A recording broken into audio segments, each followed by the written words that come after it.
De momento no hay víctimas mortales. En Venezuela, 188 con posibilidad de alcanzar los 10.000 muertos, porque la mayoría están desaparecidos y bajo los escombros. Hay que depurar responsabilidades. Lo que ha ocurrido en Venezuela no es solo un terremoto, es la ineficiencia de un sistema político que no ha sabido responder a la emergencia.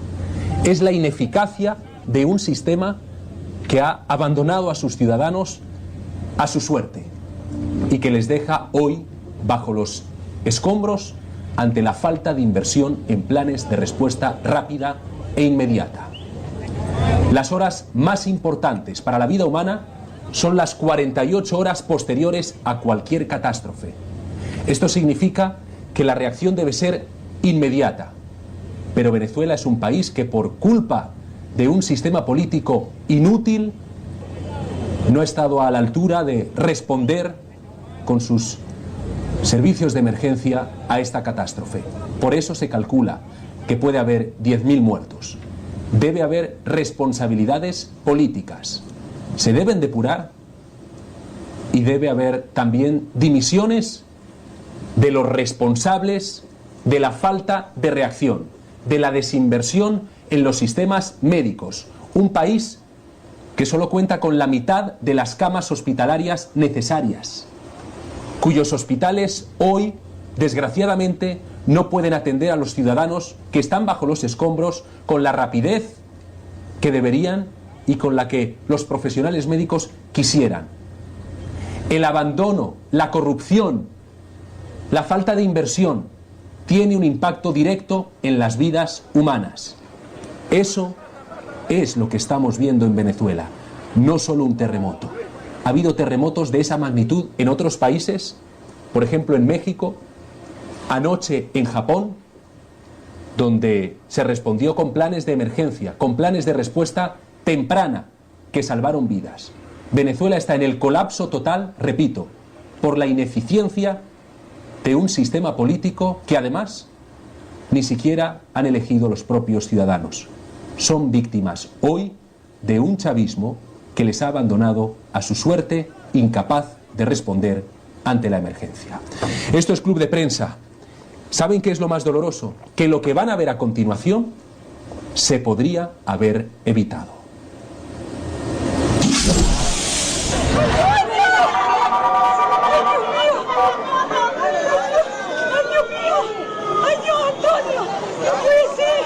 Lamentable, perdí mi casa, totalmente mi edificio, se cayó todo, pero estamos vivos. Queremos mandar un saludo a nuestra familia en Estados Unidos, la familia Orozco Molina, estamos todos vivos. Y bueno, dentro del edificio que se desplomó está mi cuñada y mis dos sobrinos.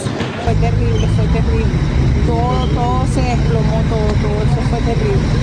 Nada, ahorita no tenemos nada, ni siquiera fuerza ni valor para meternos ahí. Pudimos abrir la puerta como pudimos, una nube de humo que no nos dejaba ver. Y bueno, cuando bajamos el escenario era de película de terror. Es terrible pensar que, repito, esas escenas que han escuchado se podrían haber evitado y hoy no tendríamos por qué estar lamentando la muerte de 188 personas hasta ahora. Vean el antes y el después de las construcciones en La Guaira.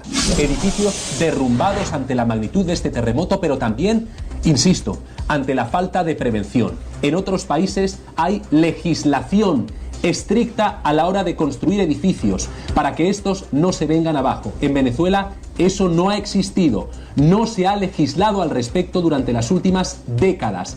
Planes de construcción de los años 70 que, como resultado, se han venido abajo, causando víctimas mortales y testimonios como estos otros. Muy crítica, demasiado crítica porque falta mucha ayuda. En lo que es el maquinaria y lo que es la parte humana y el personal humano, hace falta que venga. Bueno, algo impresionante donde hemos visto que la gente no ha llegado al equipo ayudar hasta este momento ahorita que una maquinaria, funcionarios, ayudarnos, pero una experiencia bastante fuerte. Puedes ver las estructuras como están, ese tipo de estructura, como esta que está aquí, esa estructura totalmente colapsada, y lo que hace falta es ayuda. Fue terrible, fue terrible. Todo se desplomó, todo eso fue terrible. Eso es algo que no se lo deseo a nadie, una mala experiencia. Que le damos gracias a Dios porque los que estamos vivos, pero hay personas que están ahorita sufriendo con sus familiares tapiados, con sus familiares pisados que no los pueden sacar. No tenemos nada, ahorita no tenemos nada, ni siquiera fuerza ni valor para meternos ahí. Imagínate tú. Nos acompaña ya Gaby Perozo, presidente de América Hispana, analista político venezolana, desde Miami, desde el estado de la Florida. Bienvenida, Gaby. ¿Cómo has visto la reacción? Vemos también en pantalla a víctimas de este terremoto. Enseguida les saludamos porque ellos grabaron la escena en la que su casa casi se viene abajo. Pensaban que iban a morir, lo decían en el vídeo. Ya lo veremos. Vemos también a Luis Laya, corresponsal en Caracas, despliegue integral de NTN 24 con los afectados, con las víctimas. Gaby Perozo, bienvenida a este club de prensa. ¿Se podría haber evitado esta tragedia? Gracias, Roberto. Definitivamente estoy de acuerdo con cada una de las palabras que has hecho en la introducción de este programa. Aquí incluso teníamos una alerta que durante años Funvisis, que se encarga precisamente de predecir este tipo de tragedias, nos dijo una y otra vez, y no hubo ni siquiera una acción para poder entonces aliviar lo que hoy tienen que vivir los venezolanos. Como tú lo dices, las construcciones no siguen los códigos modernos que justamente evitan este tipo de tragedias. Estamos hablando de edificaciones de hasta 100 años que no han tenido los controles necesarios, particularmente en Vargas, en el estado Vargas. La devastación es terrible, es el punto más devastado en todo este asunto, y es que muchas de esas construcciones se volvieron a hacer en sitios donde no se debían y se hicieron de la manera incorrecta, luego de la tragedia de 1999 que vivimos los venezolanos. Y aquí hay que apuntar a un antecedente también muy doloroso para los venezolanos. Estados Unidos de América no solamente quería hacer labores de rescate, de servicios de emergencia, sino que adicionalmente diseñó planes para reconstruir Vargas de la manera correcta, moderna y sobre todo segura para su ciudadanía. Y Hugo Chávez Frías, predecesor de la actual dictadora Delcy Rodríguez, le negó la entrada a los americanos. Entonces estoy absolutamente segura que, como tú dices, esto se ha podido evitar. Se podría haber evitado. Estados Unidos intentó ayudar en su día. Chávez rechazó la ayuda. Hoy lamentamos 188 muertos hasta el momento. Washington calcula que puede haber 10.000.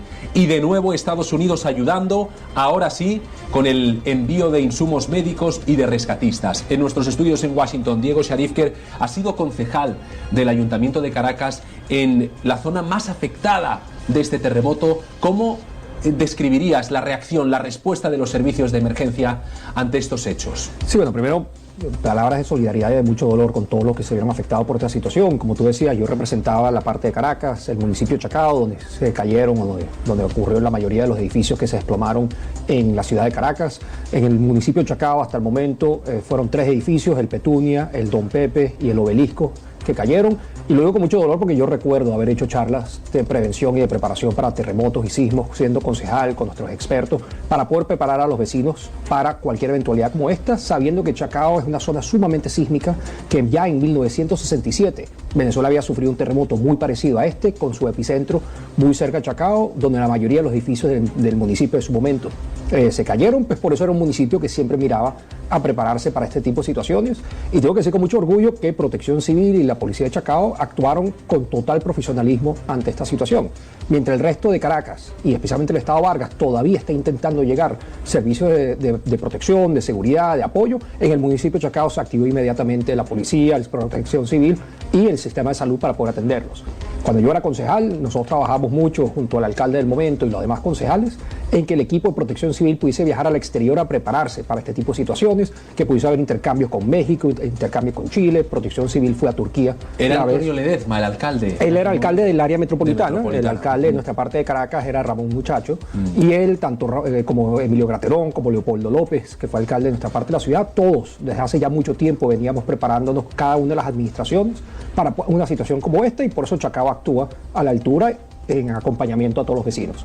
Como decía Gaby, el estado La Guaira, o antes conocido como estado Vargas, ya ha vivido muchos desastres naturales en los últimos años, y volvemos a ver que el epicentro de la destrucción y del daño está ahí, donde todavía no se tienen cifras oficiales. Los números 188 muertos son sin contar el estado La Guaira, donde partes importantes del estado se desplomó por completo. Pues lo que no hay duda, lamentablemente, es que estos números van a aumentar a medida que más información va saliendo de esa parte del país, que de nuevo, por falta de planificación, por falta de preparación, por un gobierno que ha gobernado ese estado, que siempre ha sido afín y cercano al gobierno central, a Chávez en su momento, a Maduro, ahorita a Delcy, se nota que lamentablemente cuando no hay gobernantes preparados para una situación cualquiera, mientras que Chacao supo atender inmediatamente, nuestros ciudadanos y nuestros vecinos, nuestros amigos de La Guaira siguen sufriendo esas consecuencias. Hay que hacer una reflexión muy importante. 188 muertos. Son muertos con responsables detrás. Delcy Rodríguez asuma responsabilidades políticas. Dimita. En España, tras la catástrofe de la Dana en Valencia, inundaciones que causaron 221 muertos, el máximo responsable político de esa zona, el presidente del gobierno valenciano, Carlos Mazón, dimitió. Los políticos deben asumir responsabilidades.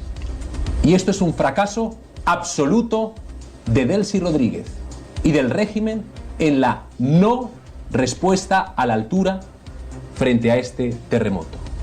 ¿Cómo está Caracas en estos momentos? Nos vamos hasta allí. Luis Laya, periodista permanente de NTN 24 en la capital de Venezuela. ¿Qué dice la gente?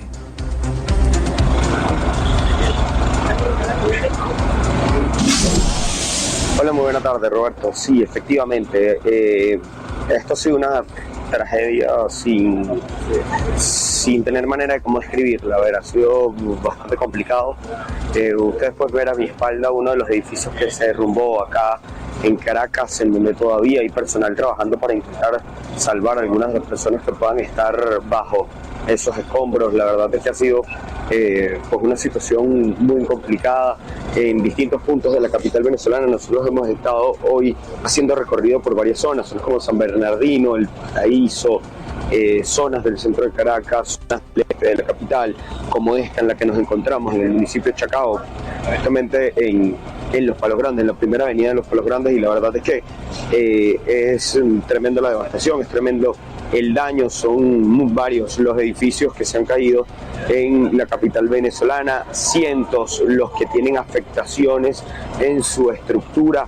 En el estado de La Guaira, como bien ustedes señalaban, es donde ha estado la peor parte del daño y la peor parte de la tragedia, por así decirlo.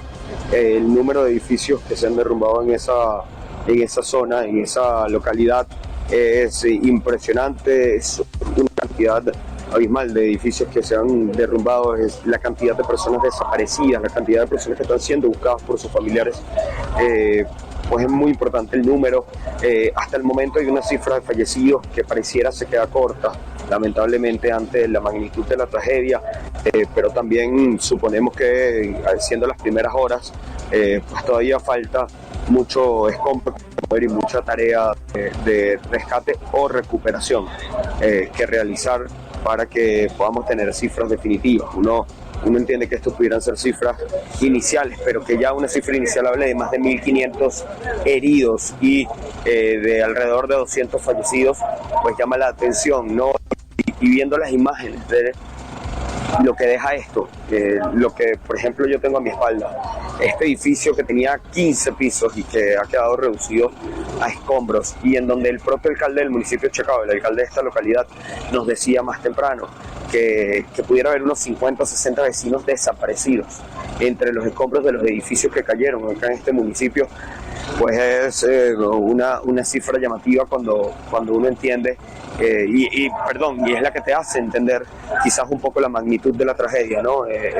No solamente visualmente lo llamativo y lo espantoso que se ve esto, que por ejemplo que yo tengo a mi espalda, por lo que puede estar ocurriendo en el estado de La Guaira, sino la magnitud de la cifra de personas que están desaparecidas, de las cifras de personas que pueden haber fallecido en una tragedia como esta, y también las que... El discurso del día ha sido... Tenemos incluso problemas en la comunicación porque el internet hoy es inestable en Venezuela, eso en Caracas, lo que nos está contando Luis Laya, periodista permanente de NTN 24 en la capital venezolana. Gracias, Luis, enseguida volvemos contigo. Vayamos ahora al estado Miranda. Así lo vivieron las familias. A dos jóvenes les pilló en pleno directo y quedó captado por las cámaras. Pensaban que iban a morir. Escuchen. No.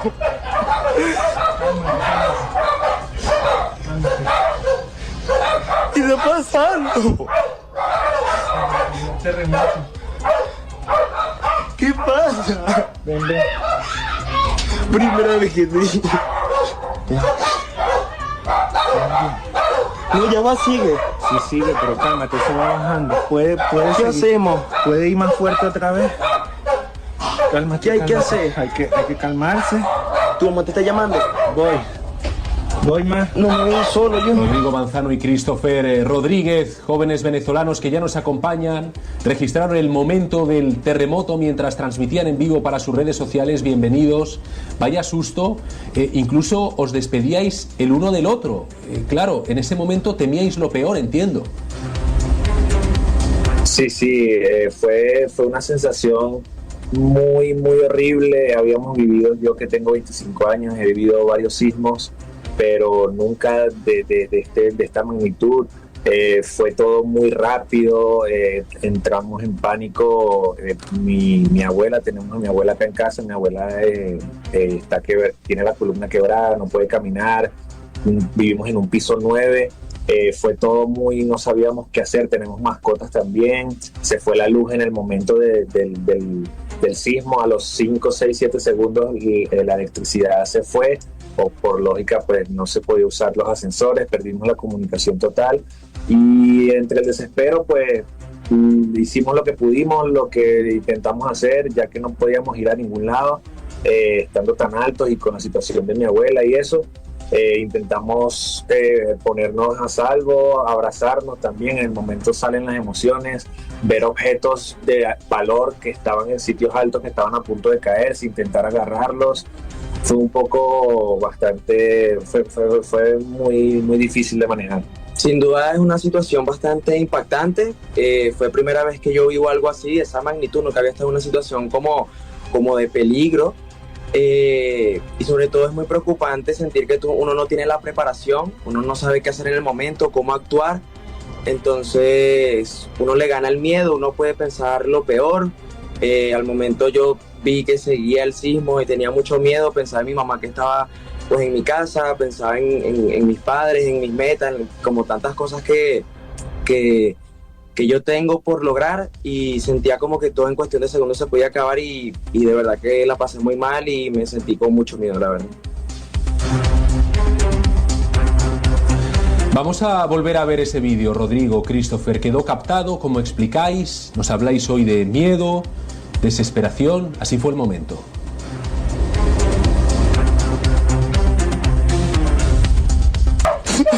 No.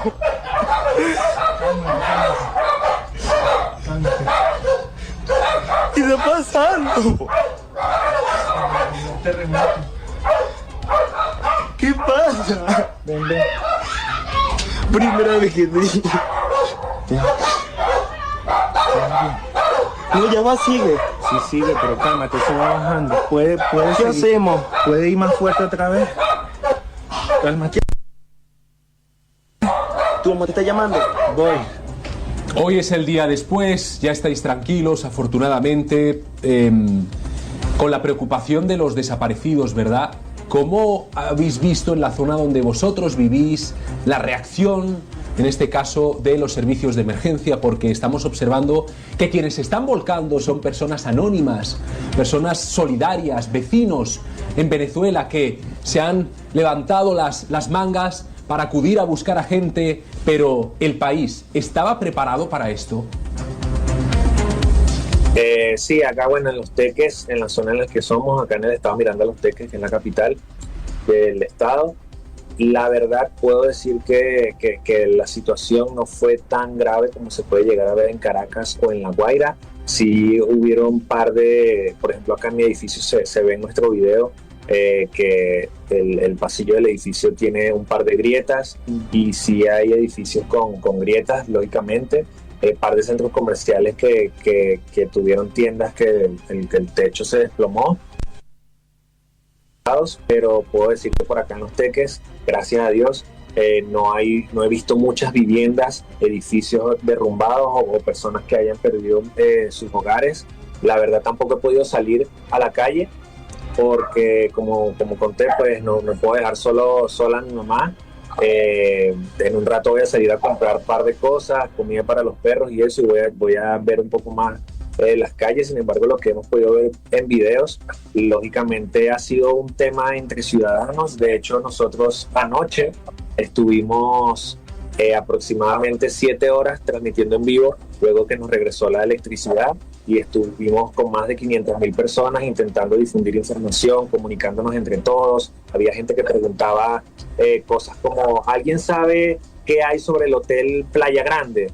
Y nosotros lo decíamos para que todo el mundo, si alguien supiese algo o alguna información sobre ese hotel, le escribiese a la persona que necesitaba la información. Hemos intentado comunicarnos entre todos. He visto un par de videos de Caracas que la gente sí está ayudando, lógicamente. Sí. He visto también algún que otro persona de un cuerpo de bomberos, de un policía, pero ha sido algo muy de supervivencia entre todos.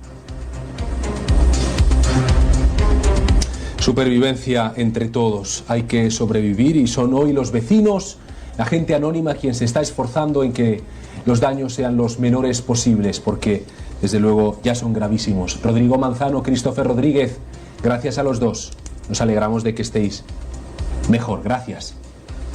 Muchísimas gracias.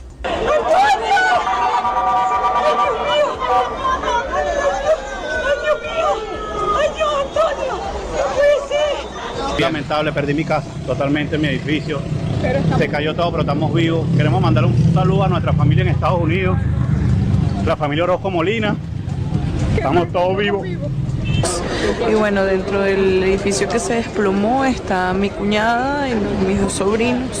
Fue terrible, todo se desplomó, todo eso fue terrible. Nada, ahorita no tenemos nada, ni siquiera fuerza ni valor para meternos ahí. Pudimos abrir la puerta como pudimos, una nube de humo que no nos dejaba ver, y bueno, cuando bajamos el escenario era de película de terror. Y mucha atención, hace minutos la líder democrática de Venezuela, 3:25 hora del este, María Corina Machado, lanzó este mensaje a los venezolanos. Reacción de último minuto. Desde el fondo de mi corazón les mando toda mi fuerza, todo mi amor, toda mi fe. Yo sé cómo se siente cada uno de ustedes, los que están adentro, los que están afuera. Un momento donde el país ha sido golpeado en el alma y donde todos tenemos gente muy querida que ha muerto, que hasta ahora sigue desaparecida. Tenemos que aportar los insumos más necesarios por tantos hermanos venezolanos en esta hora. Tenemos que ayudar a distribuirlos de manera segura y eficiente. Tenemos que acompañar, que consolar a aquellos que están solos, los ancianos que han perdido todas sus casas o sus pertenencias. Hay que acompañarlos, hay que consolar. Un país golpeado en el alma, dice Gaby Perozo. ¿Qué le parece el mensaje de María Corina? Bueno, obviamente los venezolanos necesitan este tipo de mensajes de alivio. Ahora hay que conocer cuáles son los pasos que va a dar María Corina Machado. Una realidad completamente distinta era ayer antes de las 6 de la tarde y lo que se vive ahora.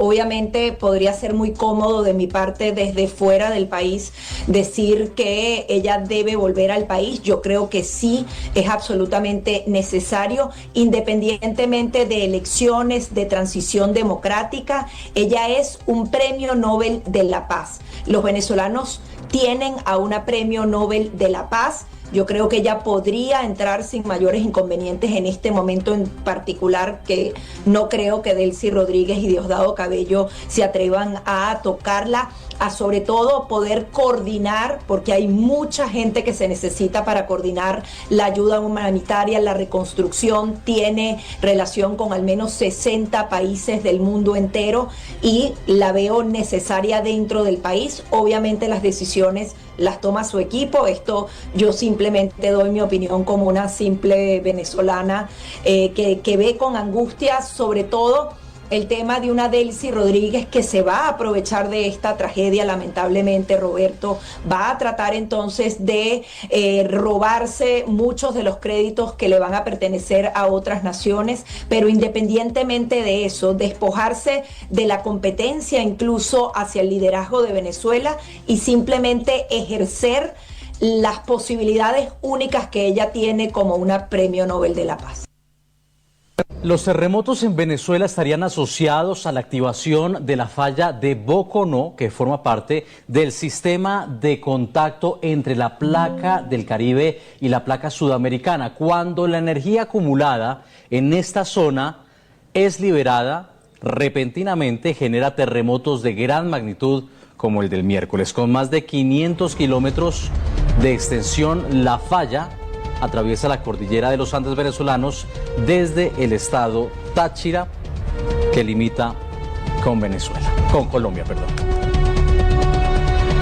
En pantalla pueden observar la ubicación de los sismos. El primero registrado en San Felipe Yaracuy y el segundo en Yumare, Montalbán. Dos sismos superior a intensidades de 7 registrados en menos de un minuto, concretamente en 39 segundos. La zona afectada, el norte de Venezuela. Los sismos presentan distintas categorías de acuerdo con la escala de Richter. Del 2 a la 3,9 son los que presentan menos afectación y son los que ven en color verde. Por otro lado, identificado de color amarillo, el 4 al 4,9 pueden presentar daños menores. Los sismos marcados aquí en color naranja claro y oscuro, que van desde el 5 al 5,9 y del 6 al 6,9 respectivamente, son donde se empiezan a presentar mayores afectaciones a infraestructuras. Ahora, el sismo en Venezuela fue identificado con una tonalidad roja en la escala de entre 7 a 7,9, que son sismos que se sienten extremadamente fuertes, generando pánico en la población. También causan daños severos tras liberar una décima parte a comparación de un sismo de magnitud 9. Saludamos al doctor Raúl Valenzuela Wong, doctor en Ciencias de la Tierra e investigador del Departamento de Sismología del Instituto de Geofísica de la Universidad Nacional Autónoma de México. Bienvenido al Canal de las Américas. Qué gusto que esté con nosotros. Un gusto. ¿Qué fue lo que hizo tan desastroso este terremoto doble en Venezuela? Bueno, cualquier sismo de magnitud 7 para arriba tiene el potencial de causar daños importantes. También es importante considerar o tomar en cuenta, ¿verdad?, la distancia relativa entre el sitio donde se produce, donde empieza el sismo, que es lo que llamamos el epicentro, y la ciudad que se ve afectada. En este caso estamos hablando que es aproximadamente 150 kilómetros de distancia a la ciudad de Caracas, que para un sismo de estas características pues puede tener consecuencias o daños importantes. Algo que también es importante tomar en cuenta, considerar, pues son las condiciones del suelo. Si nos encontramos en zonas de sedimentos, de suelos blandos, pues las ondas sísmicas van a sufrir un efecto de amplificación, mientras que por otro lado en zonas montañosas o de cerros, pues la roca es más resistente, las ondas no se amplifican tanto, los daños en general tienden a ser menores. Y digo claramente, pues el otro factor que también es muy importante, pues es la calidad de la construcción. Entre mejor esté construido un edificio, pues tendrá mejores probabilidades de resistir o de sobrevivir a algún terremoto. ¿Y qué tan común es que haya dos sismos de una potencia similar, en este caso por encima de 7, a una distancia relativamente cercana y en menos de un minuto? Es un fenómeno que digo, no ocurre todo el tiempo, pero que tampoco es del todo extraño. Ciertamente tenemos ejemplos y hay precedentes. Normalmente esto le llamamos un doblete, cuando tenemos dos sismos de magnitud parecida que tienen una separación pequeña en tiempo y en distancia. Para hacer un poquito de memoria, hace 3 años tuvimos un sismo importante, de hecho un par de sismos importantes en Turquía, y no recuerdo exactamente, pero hubo una diferencia. Creo que el primero fue un sismo de magnitud 7.5 y el segundo fue de magnitud 7.8 y estuvieron separados por varias horas de diferencia. No recuerdo exactamente cuántas, diría, no sé, a lo mejor 9, puedo equivocarme, pero no es un fenómeno tan extraño. En el caso de la Ciudad de México, cuando tuvimos el sismo de 1985, el 19 de septiembre, 36 horas después tuvimos también un sismo muy importante que ocurrió muy cercano. Claramente pues el daño principal lo causó el primer sismo, el más grande, pero a final de cuentas pues sí vemos que esta ocurrencia de dos sismos grandes espaciados algunas horas no es una situación tan extraña. En una secuencia aterradora, y quiero que repasemos este gráfico juntos, han reportado en la prensa internacional 6 terremotos en cuestión de horas, pero Venezuela acabó siendo el más extremo. El 23 de junio, Nueva Guinea reportó un terremoto de 7,1. Ese mismo día, en Filipinas, hubo otro de 4,9. En Japón, en Kamaishi, allí vivieron un terremoto de 6,9 en la escala de Richter. Y en California, allí reportaron un terremoto de 5,6, concretamente en Willits. En Venezuela, lo decíamos, los 2 terremotos de 7,2 y 7,5 con epicentro cercano a la ciudad de Caracas. No fue solamente Venezuela, fue Japón, fue California, fue Chile. ¿Estos episodios, doctor, estarían relacionados o son completamente distintos y aparte? No, realmente no existe ninguna conexión o ninguna relación entre estos diferentes sismos. No es que la ocurrencia de uno haya disparado o la ocurrencia de otro. Yo creo que en ese sentido podemos poner un poquito de estadísticas para tratar de poner esto en perspectiva. En un año, ¿verdad? En un año cualquiera, estamos hablando de que a nivel mundial se producen aproximadamente entre 150 y 170 sismos de magnitud entre 6 y 6.9. Si pasamos a sismos más grandes, magnitud entre 7 y 7.9, pues estamos hablando de que ocurrirán a nivel mundial entre 15 y 20 sismos. Y sismos más grandes de magnitud 8 para arriba, pues a lo mejor ocurre uno al año, de repente pueden ocurrir 2 al año, o a lo mejor pasará algún año que no tengamos un sismo de esa magnitud. Digo, al final de cuentas, pues son estadísticas, son valores promedio, y que pues bueno, no se repiten exactamente de un año a otro.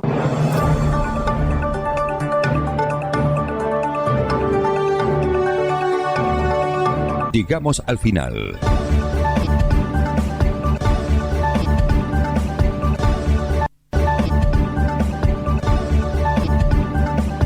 Los invitamos para nuestro próximo informativo.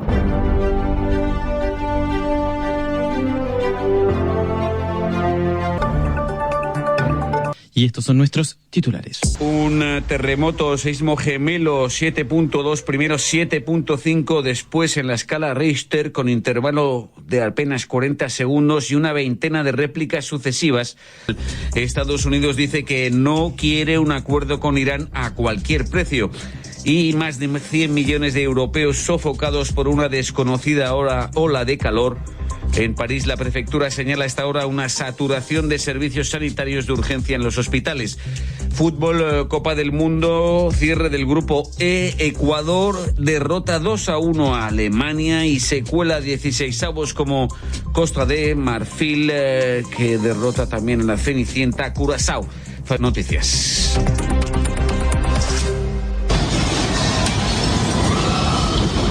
¡Está temblando!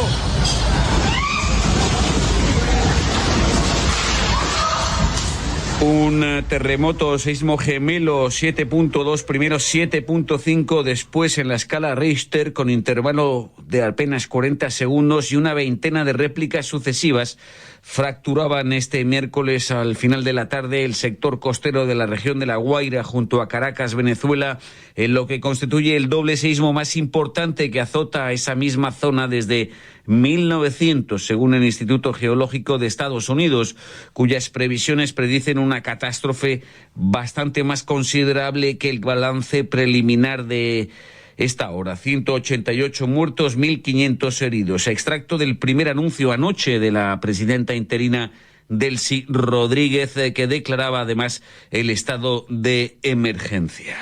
Es una verdadera tragedia. Podemos decir que el estado de La Guaira es una verdadera tragedia y se convierte en una zona de desastre. En la que en horas siguientes se han reportado saqueos de comercios semiderruidos, mientras que arrancaba apenas la búsqueda desesperada de supervivientes.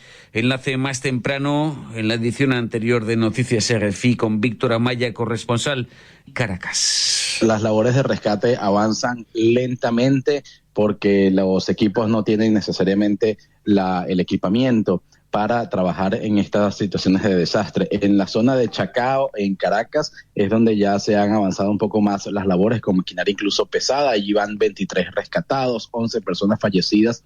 El sitio donde hay mayores problemas es La Guaira, el estado costero de La Guaira, donde se desplomaron más de 20 edificios y en muchos de los lugares han pasado más de 12 horas, 18 horas desde que ocurrió los terremotos y todavía no han llegado equipos de rescate. El ambiente todavía es de tratar de calcular los daños, mucha gente moviéndose para ver cómo quedaron sus casas o sus residencias si no estaban cerca de ellas, o para buscar a sus familiares, especialmente en zonas como en La Guaira y en otras donde no hay servicio de telefonía o donde no hay electricidad y no hay contacto o manera de llegar a ellos. Víctor Amaya, la respuesta internacional al doble seismo requerirá un esfuerzo colectivo masivo, advertía hoy el jefe de las operaciones humanitarias de la ONU, Tom Fletcher, a la vez que la comunidad global, desde India, China, pasando por Suiza, media Europa o América Latina, en particular países con probada experiencia sísmica como México y Chile, se han volcado a lo largo del día con Venezuela.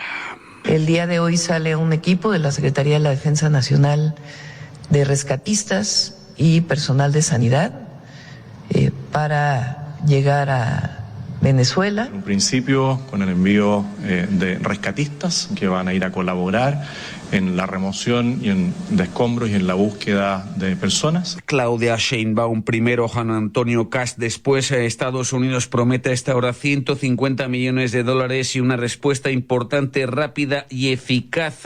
Starlink, la red de satélites internet de Elon Musk, también hace lo propio a esta hora acerca de la situación en el país. Hacia Venezuela, el país caribeño, amazónico, pero también andino, se encuentra ya en camino Luis Felipe Sánchez, integrante del equipo de la ONG española Bomberos Unidos. Ya estamos 13 personas preparadas con 3 ejemplares caninos para desplazarnos, ya tenemos todo preparado, pero estamos teniendo problemas en los vuelos con todo el material que desplazamos, que aproximadamente son unos 1.000 kilos para poder trabajar allí. Primero que haríamos seríamos acreditarnos en el OSOT de Naciones Unidas, que es el encargado después de repartir las zonas de trabajo, y una vez que estemos allí en esas zonas de trabajo, sobre todo en el epicentro, la zona cero, pues lo que hacemos son trabajos de búsqueda y localización, que es lo primero, y una vez que hacemos esas localizaciones de las personas, pues extraerla con los compañeros que se desplazan como especialistas en desescombro y salvamento. Y en preparación también esa misión a corto, primero y medio, largo plazo también de Médicos del Mundo, sección España. Explicaciones, su director es Pepe Fernández. Médicos del Mundo, en esta ocasión, y tratándose de Venezuela, no ponemos un límite a la intervención. Va a depender mucho de la capacidad que tengamos de recaudar fondos, pero la idea de Médicos del Mundo es permanecer más allá de 3 meses y, si puede ser, durante un año trabajando en tareas de reconstrucción de instalaciones afectadas, pues lo estaremos. Lo más seguro es que movilicemos alguna unidad móvil de asistencia médica básica y atención psicosocial, que es lo que son las necesidades principales. Es decir, el estrés de la población es altísimo. Enfoque a raíz de lo sucedido en Venezuela, un doble seísmo gemelo en el norte septentrional del país hacia el oeste en apenas 40 segundos, tan grave como aquel registrado en 1900. Enfoque, entrevista a cargo de Santiago Martín.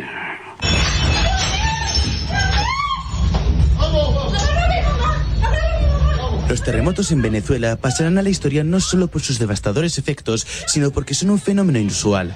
Este miércoles la región norte del país sufrió un temblor de magnitud 7,2 y tras solo 39 segundos ocurrió otro más potente de magnitud de 7,5. Los expertos denominan este suceso como doblete sísmico. Marcelo Lagos López, profesor del Instituto de Geografía y Ciencias Ambientales de la Universidad Católica de Chile, nos lo explica. Ocurren 2 terremotos casi simultáneamente, porque ambos están localizados en la misma traza de una falla activa. Entonces, el primero 7.1 sería el terremoto precursor y el 7.5 posterior, 39 segundos después, sería el evento principal. Ambos son parte de una gran secuencia. Si lo ponemos todo en cámara rápida, hasta parece un solo evento a ojos de la comunidad que experimentó el gran movimiento del suelo. Para Lagos López es importante recalcar que el terreno donde ocurrieron los terremotos también explican su gravedad. Estamos hablando de una zona de valles, una zona donde hay ríos y es una zona donde predominan suelos de origen aluvial y coluvial, y son suelos en general menos consolidados. Y cuando tenemos suelos poco consolidados, generalmente en ese tipo de ambientes es donde las ondas sísmicas se amplifican. Puedes recordar los terremotos del 2017 en México, y claramente hubo un sector de la ciudad de México que fue ampliamente afectado, que justamente está construido sobre un antiguo lago desecado por los aztecas, y es un suelo evidentemente poco consolidado donde las ondas sísmicas se concentran y se amplifican y son más peligrosas. Por el momento, la cifra de fallecidos se supera el centenar, pero esta no para de aumentar. Según la estimación del Servicio Geológico de Estados Unidos, podrían haber entre 10.000 y 100.000 muertos. Es un modelo, y como todo modelo, es una simplificación de la realidad. Eso no quiere decir que el cálculo esté errado, pero hay que entenderlo como una aproximación y no como valores absolutos. Sin embargo, al momento llevamos cerca, yo no sé la estadística en este minuto, vengo saliendo de otras reuniones, pero yo diría que van a ser centenas. No puedo afirmar en este minuto, ciertamente que vayan a ser miles, pero hay que entender de que lo que hace el USGS o el USGS de los Estados Unidos es una estimación de acuerdo a la intensidad y los datos históricos y la realidad política, social y cultural de cada país. Lagos López no descarta que estos terremotos liberen tensión en otras regiones, por lo que la amenaza sísmica en Venezuela sería inevitable. Santiago Martín, RFI, y Marcelo Lagos López, el sismólogo chileno, acerca de Estados Unidos.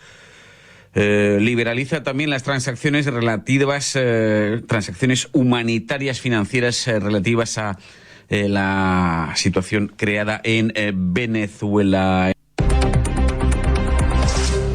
En breve, 2 telegramas más del hemisferio. Colombia, apenas proclamado con las credenciales en la mano, el presidente electo Abelardo de la Espriella, que asumirá en agosto, lanzaba hoy esta advertencia. A todos los ilegales disponen de un mes para organizar su sometimiento al Estado de Derecho. En mi gobierno no habrá ofertas generosas ni concesiones inaceptables como las que recibieron del régimen que está llegando a su fin. La entrega de las armas, por tanto, es lo que reclama. La seguridad interior se presenta como tal vez su mayor y prioritario reto o desafío. Se pone 30 días de plazo. Más al sur, en Perú, conclusión de la que se avecina en la Casa de Pizarro en Lima, Perú, la derechista Keiko Fujimori, a falta de una proclamación todavía definitiva de los resultados oficiales del balotaje final de su presumible victoria por tan solo 1 punto porcentual contra el izquierdista Roberto Sánchez. Conclusión de Keiko Fujimori. Con referencia a lo que viene de aquí hacia adelante, nuestro país, sí, se ha quedado fragmentado. Las opiniones de Roberto Sánchez serán importantes también para empezar este proceso de volver a unirnos como peruanos. For while we want a deal, we don't want a deal at any price. We want a deal that's good, we want a deal that's real, we want a deal that's verifiable, and we want a deal that's adhered to. Si queremos un acuerdo, no queremos que sea a cualquier precio, sino que sea bueno, auténtico, verificable y respetado, afirmaba este jueves el jefe de la diplomacia de Estados Unidos, Marco Rubio, desde Manama, Bahrein, al dirigirse a los líderes del Consejo de Cooperación del Golfo, tras efectuar esa primera gira relámpago por 3 países aliados de la región, Emiratos, Kuwait y Bahrein, particularmente expuestos al reciente conflicto bélico. Primera gira desde la firma de ese memorando frágil de entendimiento entre Estados Unidos e Irán. Precisiones, Paula Estañol. El secretario de Estado, Marco Rubio, reiteró este jueves en Bahrein el rechazo de Estados Unidos a la imposición de un peaje o del derecho de regalía en el estrecho de Hormuz, que no existía antes de la guerra y que Irán pretende imponer sobre los navíos que atraviesen el estratégico paso.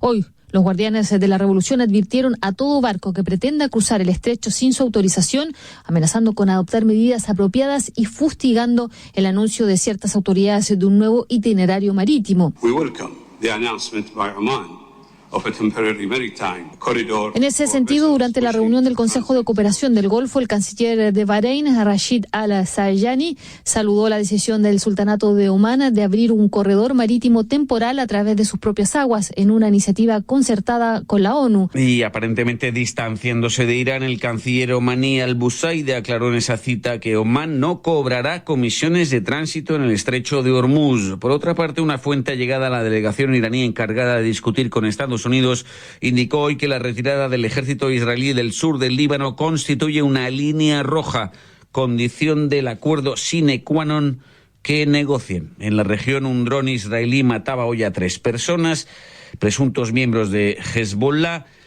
que protesta por otra violación del cese el fuego. Desde el martes se suman así 7 muertos. Y en Israel,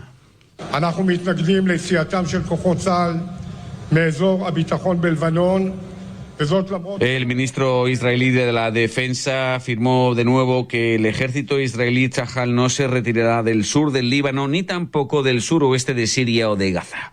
El calor extremo que sofoca a Francia y a buena puerta de Europa provoca la saturación de servicios de urgencia hospitalarios, según la prefectura de París. Antecedentes, cronología de la jornada, redacción Angélica Pérez. El primer ministro Sébastien Lecornu anunció elevar al máximo la movilización del sistema de salud para responder a la presión sanitaria que sigue intensificándose. El alcalde de París, Emmanuel Grégoire, indicó que se ha constatado un aumento de la mortalidad y que otros indicadores se encuentran en situación difícil. Es el caso en particular en las residencias de ancianos, como ya ocurriera en 2003, cuando otro fenómeno canicular de intensidad similar causó 15.000 muertos en el país. En 72 departamentos, más de 50 millones de franceses se encontraban este jueves en situación de vigilancia roja. Según los servicios meteorológicos, existen fuertes probabilidades de que el calor extremo regrese en la primera quincena de julio.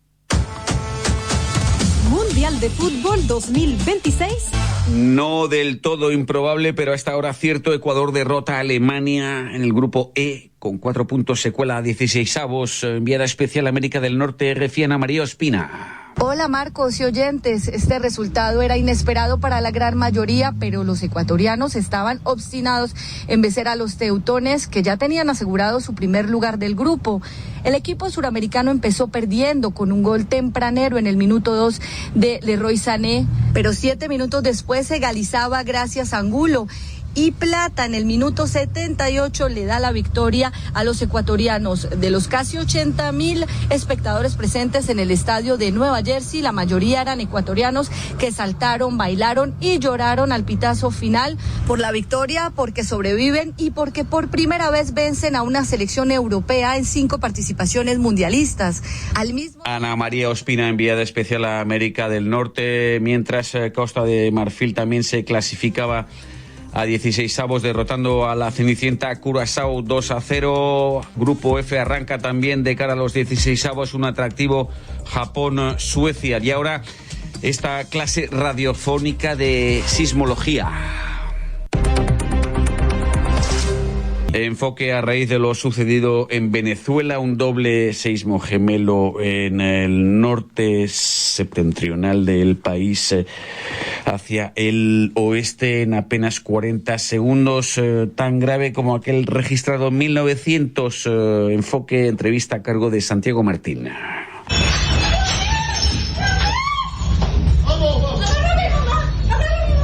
Los terremotos en Venezuela pasarán a la historia no solo por sus devastadores efectos, sino porque son un fenómeno inusual.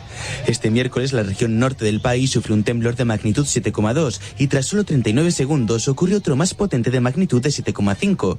Los expertos denominan este suceso como doblete sísmico. Marcelo Lagos López, profesor del Instituto de Geografía y Ciencias Ambientales de la Universidad Católica de Chile, nos lo explica. Ocurren 2 terremotos casi simultáneamente, porque ambos están localizados en la misma traza de una falla activa.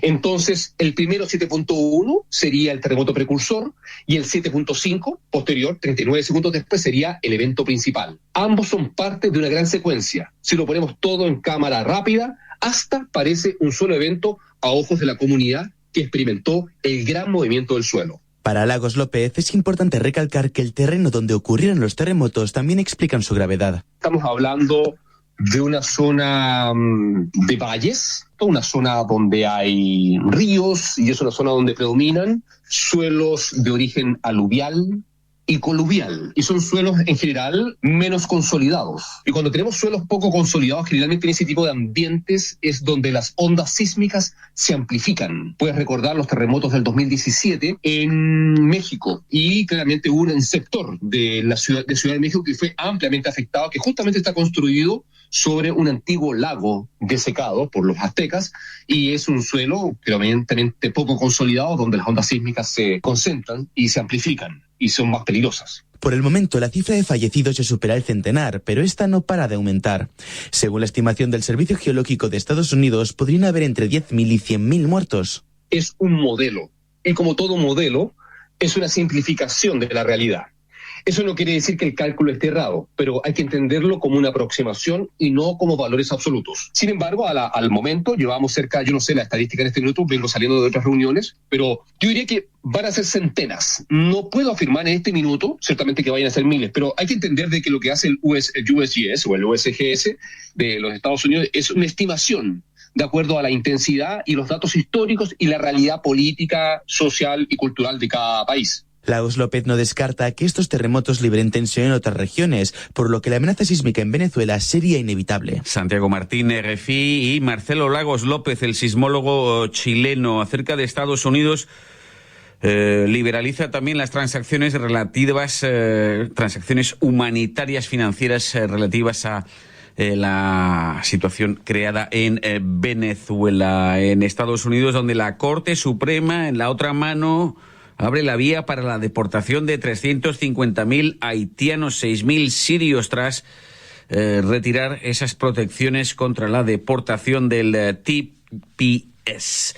La mortandad de los migrantes, mortalidad detenidos en Estados Unidos en los centros de ICE, se eleva al nivel más alto en 10 años, 52 muertos registrados desde enero 2025.